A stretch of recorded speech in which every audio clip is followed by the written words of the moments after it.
They say grandparents are the pillar of every celebration. But that afternoon, sitting by the service doors with the smell of reheated chicken drifting through the crack, I felt less like a pillar and more like a shadow propping up other people's joy. I could still hear the laughter, Elise's laughter, bright and careless, the kind of laugh that used to belong to a little girl who once hid behind my skirt on her first day of school. But before I tell you what happened that day, let me start from the beginning. Because stories like mine don't begin with humiliation. They begin with love. Quiet love. The kind that cooks, cleans, prays, and rarely sleeps. My name is Marguerite Dupont, and for most of my 72 years, I believed love meant giving everything, even when no one noticed. Our town of Saint-Brieuc sits on the northern coast, where the sea smells of salt and old nets, and the gulls scream louder than the church bells. Every morning for 31 years, I walked the same cracked sidewalk to the elementary school kitchen. People called me La Cantinière, the lunch lady. I liked that name. It meant children would look for me when they were hungry or scared, or when their shoelaces came undone. I can still picture the cafeteria. Rows of metal trays clattering, little hands waving, and the steam rising from pots big enough to hide inside. The cooks would complain about the noise, but I loved it. Noise meant life. Noise meant children who would one day outgrow the sadness of small towns. There was Teo, the boy with asthma who pretended he didn't like soup but always came for seconds. There was Lena, allergic to dairy, whose parents couldn't afford substitutes, so I brought soy milk from home. Sometimes, after the bell, I'd sit alone with a cup of lukewarm coffee, looking out the window at the sea and thinking, maybe kindness is its own reward. No one applauded, but I never wanted applause. I just wanted peace. Then came Sophie, my only daughter. Bright, stubborn, always in a hurry to live. She studied accounting in Rennes and promised she'd never get trapped in a small town like me. I didn't mind. Every mother dreams her child will fly farther. When she met Mark, a fisherman's son with gentle eyes, I saw a future in her smile. They married young, in the same chapel where my parents had said their vows. 2 years later, Elise arrived, tiny, pink, and noisy as the sea itself. Sophie used to hand her to me and laugh. "Mom, she already listens to you more than to me." I didn't know how short those years would be. It was a rainy Friday in March. I remember because the soup that day was leek and potato, Elise's favorite. I had just wiped the last table when the phone rang in the staff room. The principal's face went pale. He handed me the receiver. The words came like stones thrown through glass. "Madame Dupont. There's been an accident." The rest was sirens, corridors, the smell of disinfectant, and the echo of my shoes on hospital tiles.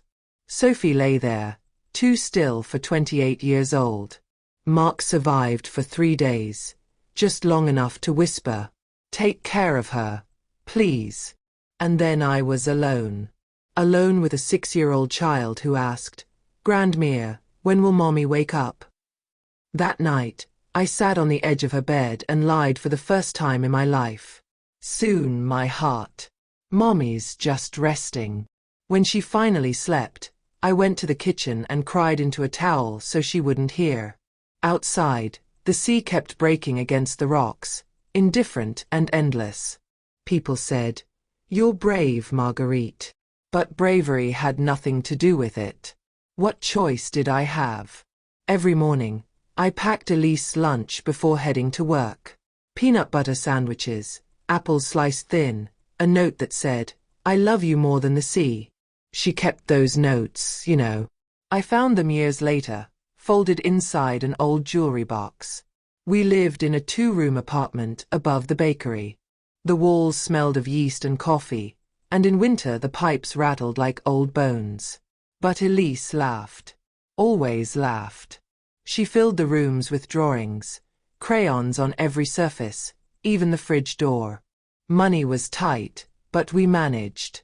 On Fridays, I let her choose one treat from the market. A croissant, a hair ribbon, sometimes a used book. We'd walk home hand in hand, our fingers sticky from melted sugar. When she was 10, she asked, "Grandmere, did you ever want to be famous?" I laughed. "No, my love. I only wanted to be kind." She didn't understand then.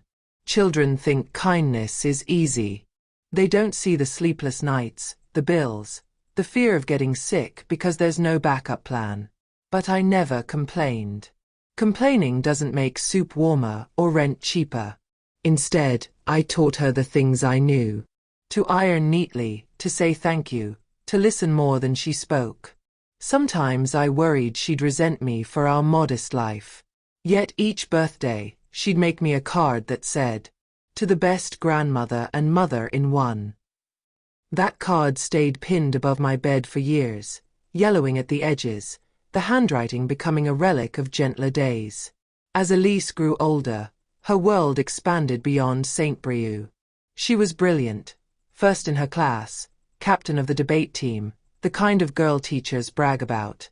When she received a scholarship to study communications in Paris, I pretended not to cry as she boarded the train. That night, I sat in her empty room, tracing the outlines of her posters, touching the stuffed rabbit she'd left behind. The silence was heavy, but it wasn't cruel. It was the silence of purpose. For the first time in years, I allowed myself to imagine a future where she wouldn't struggle the way I did. I kept working, of course. The cafeteria didn't close for anyone's dreams. But every payday, I placed €10 in a jar labeled Elise's Future. It started as coins, then bills, then entire envelopes. Some months, it meant skipping my medication or wearing the same coat another winter. But when you love someone, sacrifice feels almost holy. Pause, gentle sigh. You know, people talk about love like it's fire or thunder. But for me, love was the sound of coins clinking into a glass jar. Soft, consistent, unseen. Elise called every Sunday. At first, she'd tell me about her classes, the cafes, the friends she'd made. I'd listen, smiling, even when I didn't understand half the modern words she used. Then the calls became texts. Then silence. It wasn't neglect. It was life moving faster than old age can chase. When she did visit, she'd bring gifts, perfume samples, scarves, sometimes pastries too fancy to pronounce. She'd say, "Grandmere, you have to stop saving everything. Enjoy yourself a little." But enjoyment felt foreign. How do you explain to someone raised on abundance that your comfort is measured in what you can still give? Still, I was proud. So proud. I never wanted her to feel guilty for leaving. I wanted her to fly, even if it meant I'd fade quietly below her wings. It was a grey afternoon, drizzle tapping the window. I was peeling potatoes when the phone rang. Her voice burst through the receiver like sunlight. "Grand-mère, I have news. I'm getting married." I froze, knife in hand. Married. Oh, my child. To whom? His name is Julian. He's wonderful. You'll love him. She talked for 10 minutes straight, about his job, the proposal, the ring. All I could think was how fast time had flown. My little girl, getting married. "I'll help however I can," I said. And I meant it. She hesitated only once. "It's just, weddings are expensive, you know." That was all I needed to hear. The jar labeled Elise's Future would finally serve its purpose. That was the beginning of the end, though I didn't know it then. Because when you've spent your life giving, you forget that love without boundaries can turn into a kind of blindness. But that's for later. For now, let me rest here in this memory, when everything still felt pure, when the word wedding still tasted sweet on my tongue. The weeks after that call passed in a blur of joy and calculation. I pulled out the old biscuit tin where I kept my envelopes of savings. The smell of paper and metal filled the room like history itself. Each note inside carried the memory of something I'd given up, a coat I didn't buy, a trip I never took, A birthday cake I'd baked instead of ordered. It's for Elise, I whispered to myself. Always for her. I went back to working extra shifts at the school. The younger staff teased me. Madame Dupont, aren't you supposed to be retired by now? I'd smile, roll up my sleeves, and ladle soup. Not until the world stops eating. On weekends, I cleaned rooms at the small hotel by the pier. The owner was kind, always offering me pastries that I politely refused. Each euro I earned went straight into the wedding fund. I never told Elise how much I was contributing. I wanted her to think everything came easily, that miracles still existed. At night, when the house was quiet and the pipes moaned, I'd take out the fabric for my dress. It wasn't new, nothing in my wardrobe ever was, but the blue satin still caught the light like morning water. I'd imagined walking into that hall and seeing her face soften with pride. That's my grandmother. Our conversations became shorter as the wedding approached. She sounded busy, distracted, but always polite. Don't tire yourself, Grandmere. We're hiring professionals. You don't need to worry. Still, she let me pay every invoice she sent. The florist, the photographer, the decorator. Each payment felt like a promise, a thread tying me to her happiness. Sometimes, after transferring money at the post office, I'd sit on the bench outside, staring at the sea and whispering, I hope they have good weather. My neighbor, Henriette, tried to warn me. You're giving too much, Marguerite. Children forget the value of sacrifice. But I couldn't believe that of Elise. Not my Elise. She had her mother's heart, didn't she? One evening she invited me to Paris to see the dress. I packed my smallest suitcase, the one with the broken handle, and took the early train. The boutique was magnificent. White walls, mirrors everywhere, and prices that made my knees weak. When she stepped out of the fitting room, my breath caught. She was radiant, glowing in lace and silk. Well, she asked, twirling. You look like a dream, I whispered. I meant it. Every cent was worth that moment. But when the stylist asked, who will be covering the final payment? Elise turned to me automatically, not even thinking. And I smiled and nodded. I will. Her fiancé, Julian, thanked me in that polite way men do when they've already decided your generosity is their due. On the way back to the train, I noticed how Elise walked ahead, phone in hand, barely glancing back to see if I kept up. A small thing, maybe. But small things are how heartbreaks begin. In St. Brieuc, I returned to my routines. The jar was empty now, but my heart was full. At least that's what I told myself. Sometimes I'd sit by the window knitting the small shawl I planned to wear. The yarn was soft, pale grey, like sea fog. I imagined the music, the speeches, the first dance. I imagined her turning to thank me, eyes shining. To my grandmother, she'd say, who gave me everything. That fantasy kept me alive through the winter. I even wrote a short toast, just in case she asked me to speak. It began, love isn't grand gestures, it's the quiet things done without witnesses. I practiced it aloud, timing the pauses, smiling at invisible guests. The wedding was set for May. I took the bus to Paris 2 days early, suitcase balanced on my knees. Inside were my second-hand dress, the shawl, a small envelope with emergency money, and a pair of worn heels I'd polished until they shone like new. When I arrived, Elise greeted me with a distracted hug. She looked beautiful, yes, but rushed, like someone late for her own life. Grandmere, I'm so glad you're here. The planner will show you where to sit, all right? We're still finalizing the guest list. Of course, my dear. Whatever you need. I tried not to notice how she said you're here instead of I missed you. That night, I stayed in a small hotel near the venue. I hung my dress by the window so the wrinkles would fall out, then sat on the bed, hands folded, listening to the city hum. For the first time, I felt nervous. Something in my chest whispered, "Maybe you've given too much." I told that voice to hush. Love doesn't count coins. It counts moments. I woke before dawn, heart fluttering like a schoolgirl's.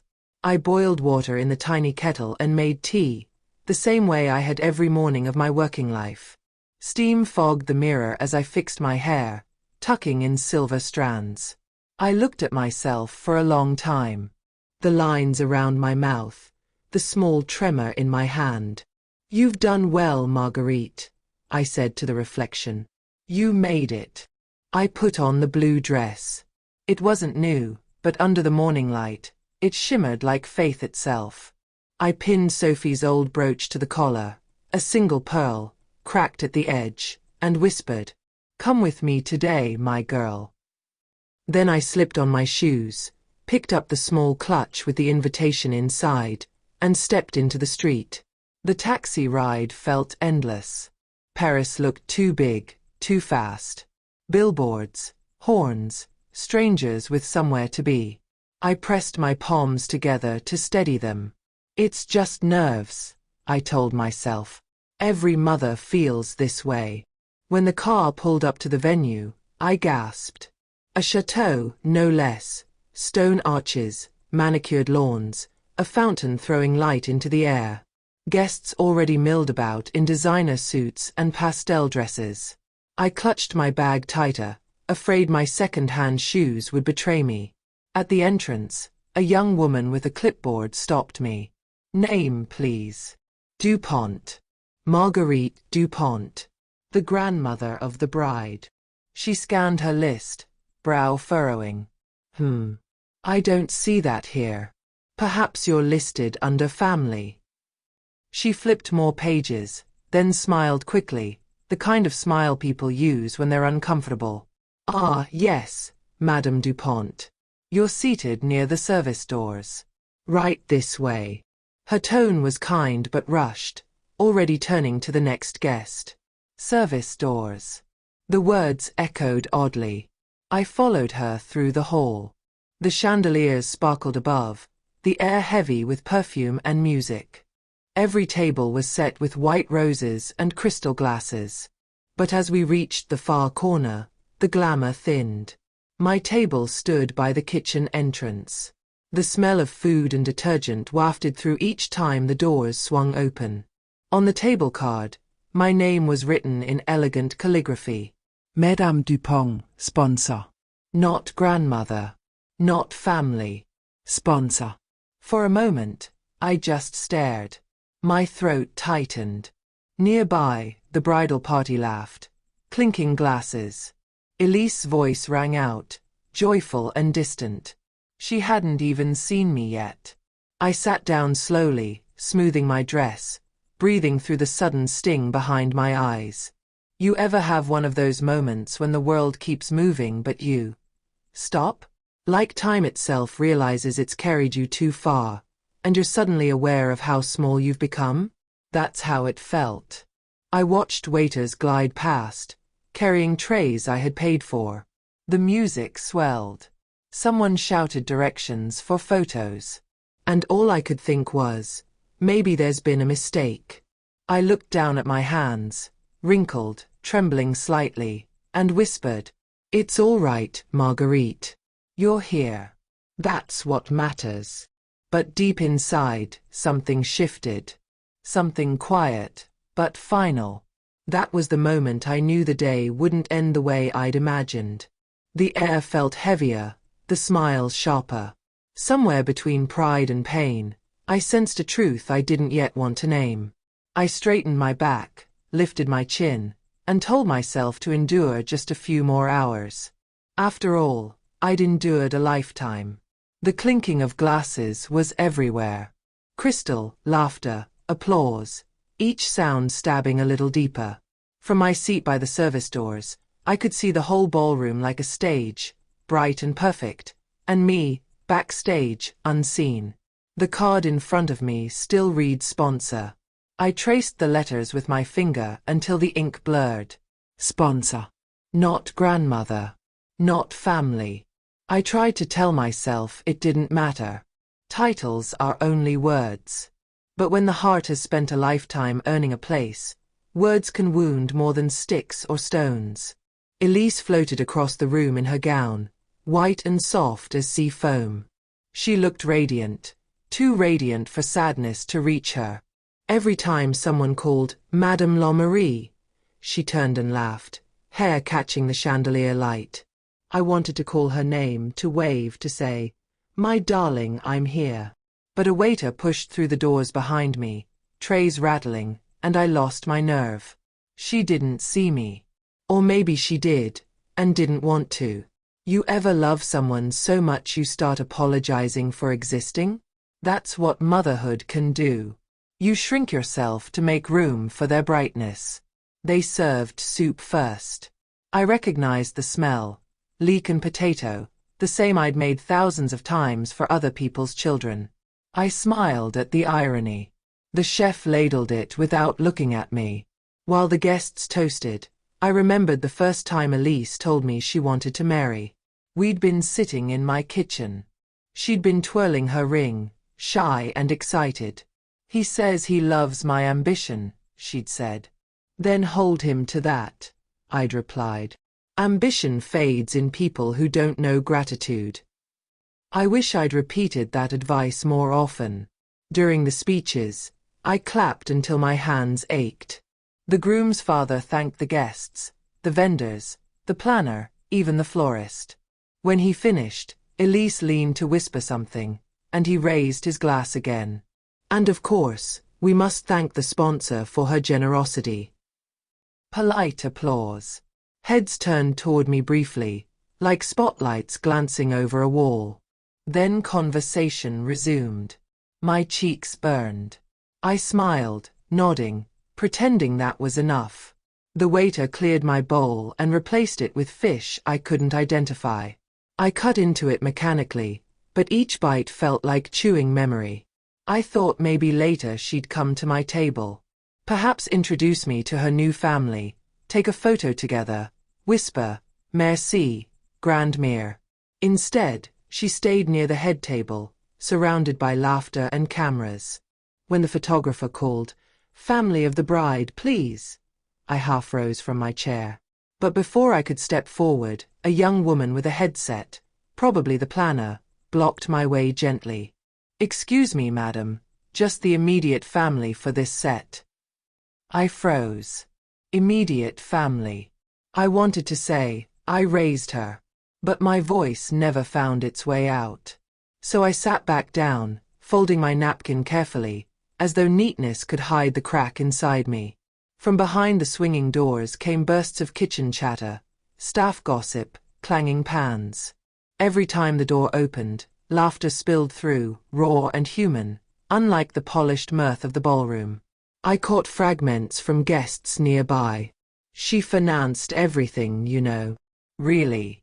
Must have been desperate for attention."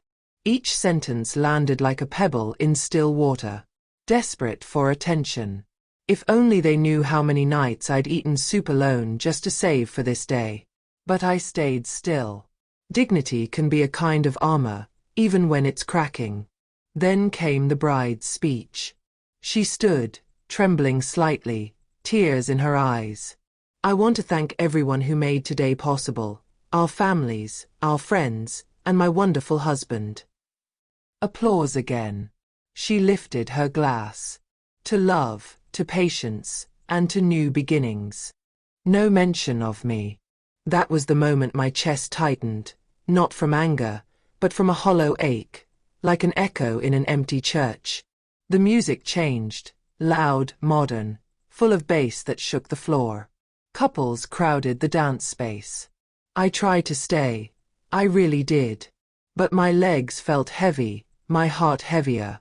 I looked around one last time. Everyone smiling, clinking glasses, dancing beneath chandeliers I'd paid for. I gathered my clutch, stood slowly, and whispered to the empty chair, "You did your best, Marguerite." No one noticed me leave. The night air hit my face like cold truth. The garden lights flickered in the breeze. I walked past parked cars, heels sinking into the gravel. Each step echoed with memory. First day at school, first paycheck, first sleepless night with Elise fever. All the firsts that had led me here, to this last. At the gate, I paused. Inside, the music throbbed, muffled now. I could have turned back. Pretended none of it mattered. Instead, I reached for my phone. There was one call I needed to make. I dialed a number I hadn't used in months. Henriette, my neighbor. She'd promised to watch over my apartment while I was gone. Marguerite. You all right? She asked, sensing my breath. Yes, I'm fine. I just wanted to ask if you remember the contracts I showed you, the ones for the caterer and the band. Of course. You insisted all payments go through your account until final confirmation. Exactly. I think it's time to cancel them. There was a pause on the line. You sure? Quite sure, my dear. Consider it an accounting correction. I hung up before doubt could return. I didn't know what would happen next. Maybe nothing. Maybe chaos. But as I stood outside that grand building, watching my breath turn to mist, a strange calm settled over me. 4 years, I'd believed silence was weakness. That to be strong, one must endure quietly. But sometimes silence can roar louder than words. I took off my heels and carried them in one hand, walking barefoot toward the streetlights. The gravel bit into my soles, but it felt honest. Behind me, the music faltered, then stopped. Voices rose, confused, sharp. A door slammed. Another. I didn't turn around. They say you should never burn bridges. But some bridges aren't meant to last. They're scaffolds we build to carry others across, and when they no longer need us, they leave us behind. Maybe tonight, my bridge finally collapsed. When you've spent your whole life keeping order in other people's chaos, you know exactly what a sudden silence means. It means something has broken. And in that moment outside the chateau, clutching my shoes, I knew the wedding was breaking. At first it was only a hiccup in the melody. A violin cutting off mid-note, a confused laugh, then a ripple of voices. Through the open doors I heard someone shout, "What's happening with the power?" Then the bandleader's voice. "We've been told to stop. Payment issue. Payment issue." 2 little words that can strip glamour faster than spilled wine. The planner scurried across the lawn, phone pressed to her ear, heels sinking into the grass. The caterers began whispering, eyes darting toward the kitchen. A waiter pushed a trolley past me, muttering, "They say the main invoice was cancelled." I kept walking down the gravel path, heart steady. No anger. No revengetril. Only a deep, exhausted quiet. Later, people told me what they saw. How the photographer packed his equipment. How the florist began pulling the rented arrangements back into boxes. How the groom's family argued with the planner, voices rising above the guests' murmurs. And Elise, my Elise, stood in the middle of it all, veil trembling, eyes darting like a trapped bird's. "There must be a mistake," she cried. "Everything's been paid." The caterer shook his head. "Not anymore, madam. All the authorizations were revoked." The band's drummer tapped his sticks nervously. "Do we still play or?" No one answered. That's the thing about luxury. It looks solid until one signature disappears. Then it folds like paper. It didn't take long for someone to remember me. Julian's mother, sharp-eyed woman, never liked me much, was the first. "Where's that old lady?" The sponsor.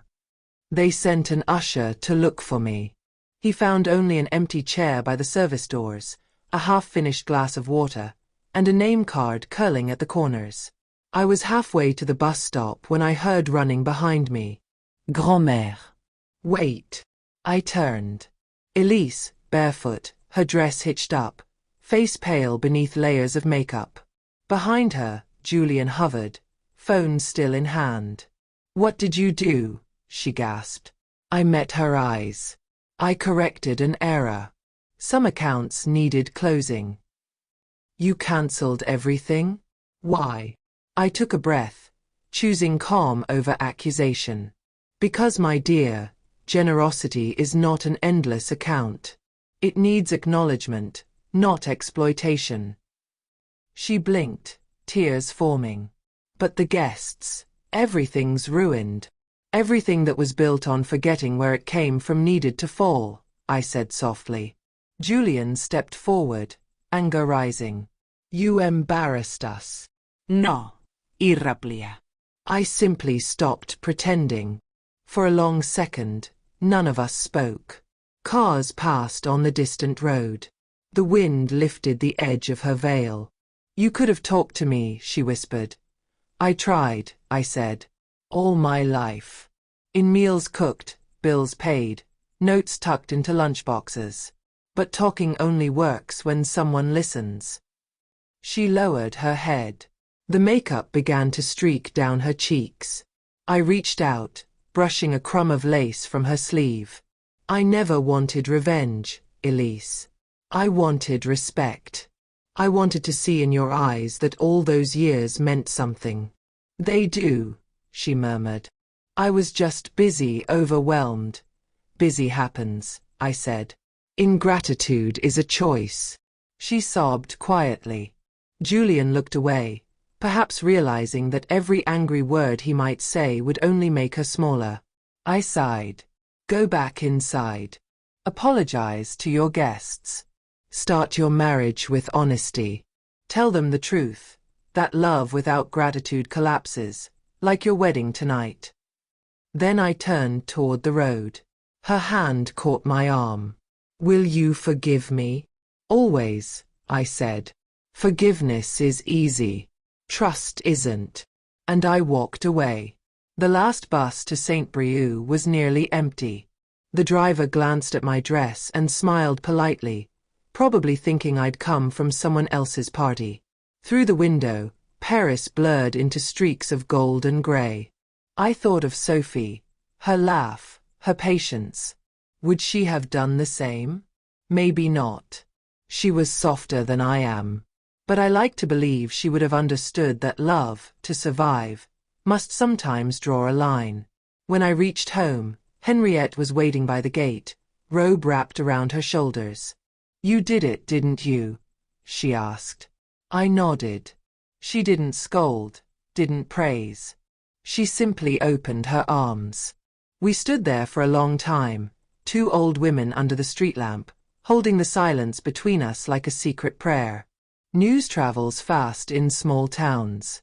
By Monday, everyone at the market had heard about the wedding that stopped mid-song. Some whispered, some laughed, some pitied. I bought my vegetables as usual. The vendor asked, "Madame Dupont, is it true?" "Yes," I said. "And now I can finally rest." He weighed the tomatoes without another word. At home, I placed the remaining envelopes back in the tin. Only a few notes left, but enough for peace. I made myself soup, leek and potato, because life has a sense of humor, and ate slowly, listening to the sea wind batter the shutters. 2 weeks later, a letter arrived. The handwriting was shaky, tear-stained. "Grand-mère." I've spent days thinking about what happened. At first I was angry, but then I realized you only mirrored the emptiness I'd created. You showed me what I'd become. I don't know how to make it right yet, but I want to try. Love. Elise.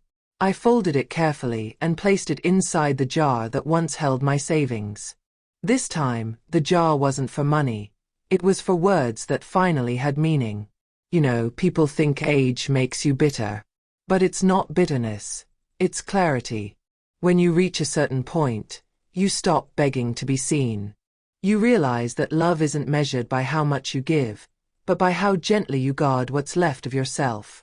I don't regret paying for that wedding. Without it, I might never have discovered the strength that still lives in silence.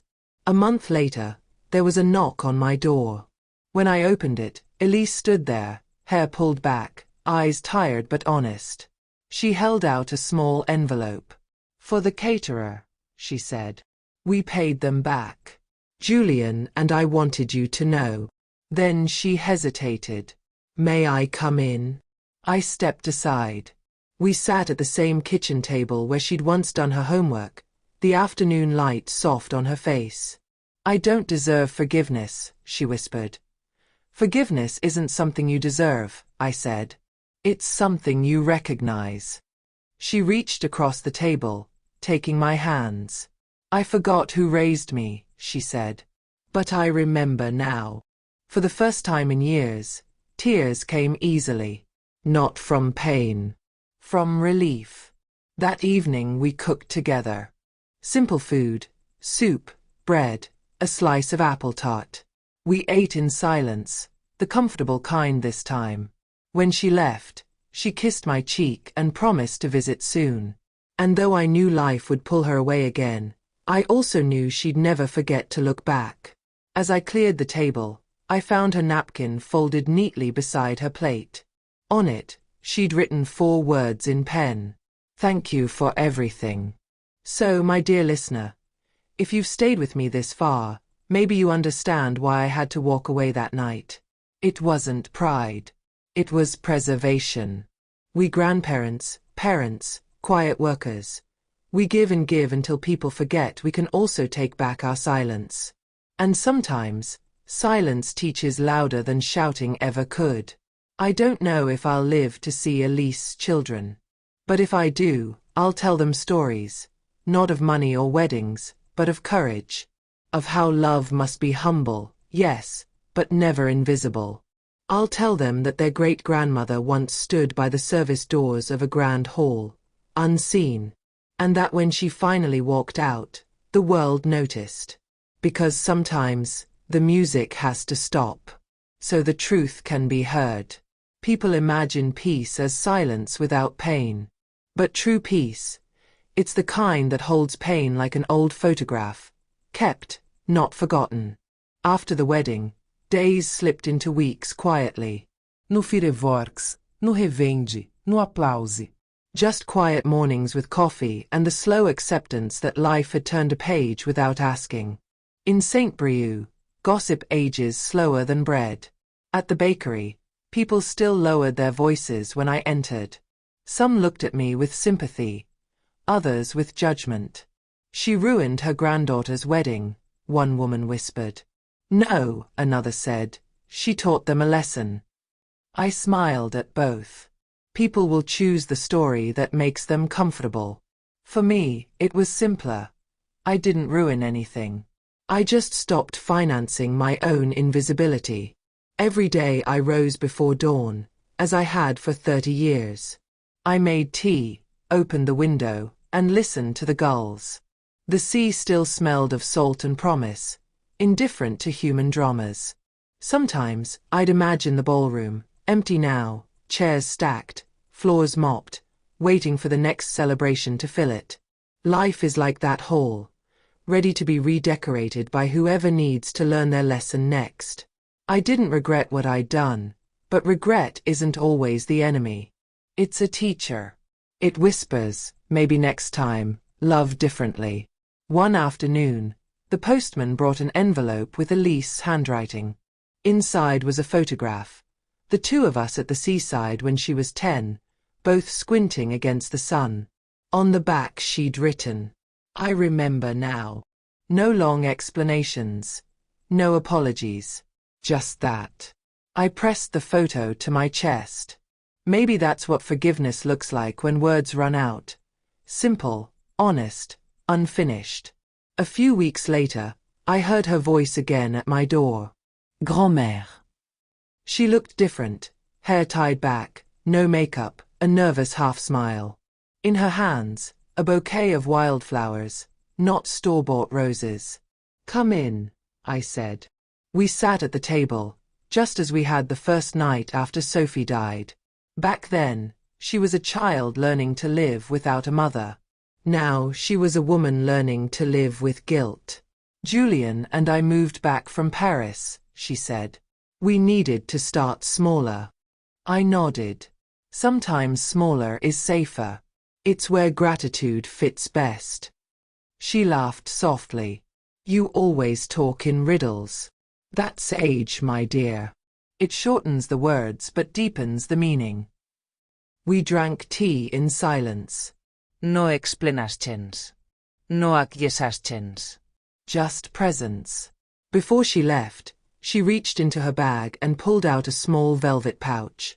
Inside was the cracked pearl brooch that had belonged to Sophie. You gave this to me for luck, she said. But I think it belongs with you. I closed her fingers back around it. No, Elise. It belongs to whoever learns what love costs. Tears welled in her eyes. I didn't see what you carried for me all those years. You weren't supposed to, I said. That's what real care looks like. Quiet, invisible, like the roots of a tree.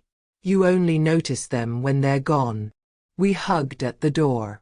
Her hair smelled of the same lavender shampoo her mother used. For the first time, holding her didn't feel like holding responsibility. It felt like holding memory. By summer, the rhythm of the town had returned. Children ran along the beach. Tourists filled the cafes. I started volunteering again at the school kitchen. The new principal didn't know me at first. We could use experienced hands, he said. I smiled. These hands have ladled more soup than you can imagine. The first morning, as I stirred the pot, the smell of leeks and potatoes rose once more. It felt like a circle closing, not neatly, but honestly. One evening, as the sun fell into the sea, there was another knock. When I opened the door, Elise stood there with Julian, holding a small boy, perhaps 3 years old, brown curls and the bluest eyes. This is Mark, she said softly. Named after my father. He hid his face at first, shy. Then he peeked at me and whispered, Great Mamie. Something inside me cracked open. Tender, not painful. I knelt and held out my arms. He came running, as if some old blood memory still knew the way. He's beautiful, I whispered. We wanted you to meet him, Elise said. We wanted him to know where kindness comes from. After dinner we walked along the shore. The sky burned orange and pink. The tide whispered secrets to the sand. Mark ran ahead, chasing gulls, his laughter stitching the world back together. Do you ever think about that night? Elise asked quietly. Every day, I said. But not with anger anymore. I was cruel. You were human, I answered. We all learn gratitude the hard way.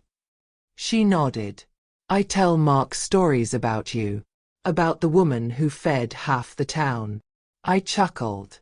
Half the town and a whole wedding. We laughed. The kind of laughter that heals more than it hurts. A few days later, I found an envelope under my door. Inside, a folded paper and a small check. The note read, For the new oven at the school kitchen. Considerate interest on everything I owe. Love. Elise. I didn't cash it immediately. First I pinned the note to my wall beside the old card she'd written as a child. To the best grandmother and mother in one. 2 notes, decades apart. The first written in innocence, the second in understanding. Together, they told the whole story of love's journey, from taking to thanking. That winter, Henriette fell ill. I spent my days by her bedside, feeding her broth, reading aloud. One afternoon, Elise and Mark visited with flowers. You remember Henriette? I asked. Of course, Elise said. The neighbor who helped you cancel the contracts. Henriette laughed weakly. Ah yes, the accomplice. Mark climbed onto her bed and offered her a cookie. The room filled with quiet laughter. Even in illness, warmth can bloom. At night, I began writing letters to Sophie again. Not to send, just to speak. My dear girl, your daughter is learning kindness. She had to stumble first, but she found her footing. You'd be proud. Sometimes I left the letters on the windowsill. The wind took them eventually, scattering them toward the sea. I like to imagine Sophie reading them somewhere beyond the horizon, smiling. Years teach you strange arithmetic. You start counting not what you've earned, but what you can still give without losing yourself. I no longer measure love by sacrifice. I measure it by serenity, by how calmly I can sit at a table, alone or with others, and know I've done enough. The silence that once haunted me has become my friend. It keeps me company while I knit, while I watch the tide, while I breathe. And sometimes, that silence still speaks. You mattered, Marguerite. Even when they forgot to say it. 5 years later, Elise organized a small family gathering for Mark's 8th birthday. Just 30 people, no chandeliers, no planner, just a garden filled with laughter. When I arrived, she greeted me first, hand in hand with her son. "You sit here," she said, guiding me to the head of the table. The sign read Grandmère Marguerite. Nothing fancy, handwritten by Mark in blue crayon. It was the most beautiful place card I'd ever seen. During dessert, Elise raised her glass. "To my grandmother," she said, voice trembling, "for teaching me that love without respect is just decoration." Applause followed, soft but sincere. I didn't cry. I'd already cried enough for a lifetime. Instead, I smiled, letting the sound of their voices fill the spaces where silence once lived. That night, after everyone left, I stayed by the shore a little longer. The moon hung low, bright enough to paint silver on the waves. I thought of all the versions of myself that had walked this same sand. The young mother, the grieving widow, the lunch lady, the invisible guest, the quiet teacher. Each had carried a different kind of love, and each had left something behind. Now, as the tide reached my feet, I whispered, "Thank you, silence. You never failed me." If you're listening to me now, wherever you are, remember this. Love is not endless giving. It's the courage to stop when giving turns into erasure.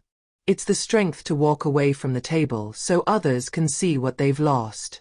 Sometimes you must leave the celebration for the music to stop.